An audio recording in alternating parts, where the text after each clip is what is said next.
we have learned different modes of operation and different types of configurations like a common emitter, common base, and a common collector.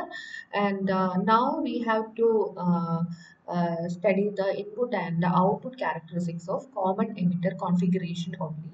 As per your syllabus, there is you need to learn only the characteristics of, I mean, input and output characteristics of common emitter configuration. So this is the circuitry for drawing the cara for input and output cara for common emitter configuration. Here you can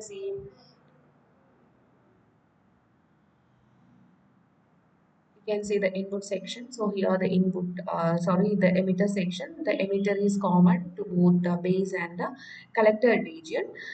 And this IB is the base current and it is the input current, and BB is the input voltage.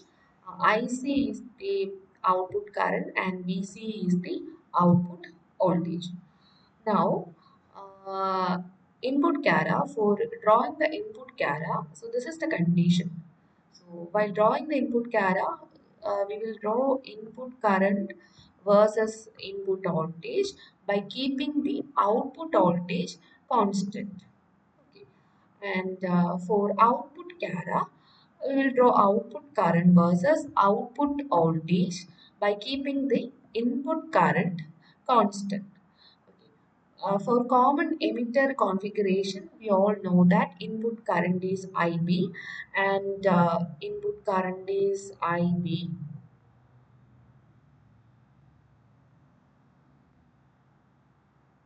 and input voltage is VBE, and output current is IC and output voltage is VCE. Okay, now let's see how to draw the cara. So this is the circuit diagram for common emitter configuration, as I have already mentioned. Now come to the input cara, common emitter configuration. So this is input cara of common emitter configuration. As I have already mentioned, we will draw the input cara by taking input current IB and on y-axis, and by taking VBE input voltage along the x-axis. So you can see the base current IB is in microampere range. See, we have already learned the base current is minority due to the minority carrier. So the current is in the order of microampere. Okay. So another important thing is while drawing this input cara, we have to keep the output voltage VCE remains constant. So this is the first cara. Here the VC equal to 0. So after this is the second one, by increasing the output voltage VCE 10 volt and this is VCE 20 volt. So we can observe an important factor by increasing this input output voltage. There is a decrease in the base current. So actually here the base current is decreasing. So when VC equal to 0, the base current is more compared to that of VC equal to 20 volt. So, and this phenomena is due to base width modulation.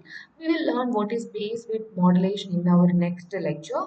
So just keep in your mind this phenomena of decreasing the current with respect to increasing the output voltage is due to the base width modulation. Now this is all about input cara. So I repeat once again, input cara is between input current and input voltage. For a common emitter configuration, the input current is IB and input voltage is VB. By keeping the output voltage constant, the output voltage is taken as VCE. Also, another important thing is when increasing this output voltage, the base current is decreasing, and this is due to base width modulation. Now come to the output cara. So output cara, this is the output cara. The output cara is drawn across output current IC and output voltage VCE by keeping the input current constant. So here an important thing is the gara is between output current and output voltage by keeping the input current constant. Here the input current is IB. When IB equal to 0, the graph is like this. So this is the current. So this is the IC current. When IB is equal to zero point 0.1 milliampere, the current is increasing. So when IB is equal to zero point 0.2, again the current is increasing. So this is the current. Okay, and also when IB is equal to zero point 0.3, there is an increase in current. So here the another important thing is the base collector current, that is the output current is in the range of milliampere because of the majority carrier. Okay, so the current is due to the majority carrier and the transistor.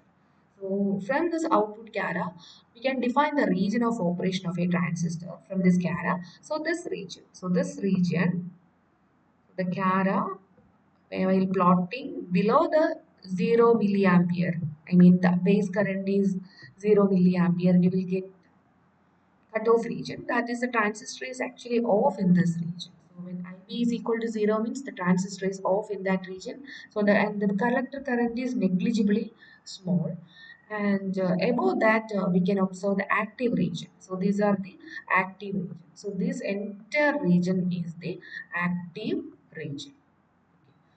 So, and this is the saturation region. So, this is the saturation region. In saturation region, I have already mentioned both the junctions are in forward biased conditions. So, in this CARA, we can observe three regions. So, I repeat once again, the output CARA is between output current IC and the output voltage BCE by keeping the input current constant, and also we can observe a different region of operation from the SCARA. So cutoff region, active region and saturation region. Now we can define dynamic input resistance and dynamic output resistance. So this is already explained. Input current is IB and input voltage is VBE. Output current IC and output voltage BCE. Dynamic input resistance RA. So this is wrong actually. Here instead of beta you have to write RA equal to change in VBE divided by change in base current by keeping VC equal to constant. Dynamic input resistance means input voltage divided by input current. Here the input voltage is VB and input current is IB. Dynamic in the sense that we are taking the change in variation in output voltage with respect to variation in the input current. Sorry, variation in the input voltage with respect to variation in the input current by keeping the output voltage constant. Now come to the dynamic output resistance. Here also this is wrong. Instead you have to write R0. So here the change in VCE divided by change in IC by keeping the base current input current constants. So this is output voltage VCE and output current IC. Okay, thank you.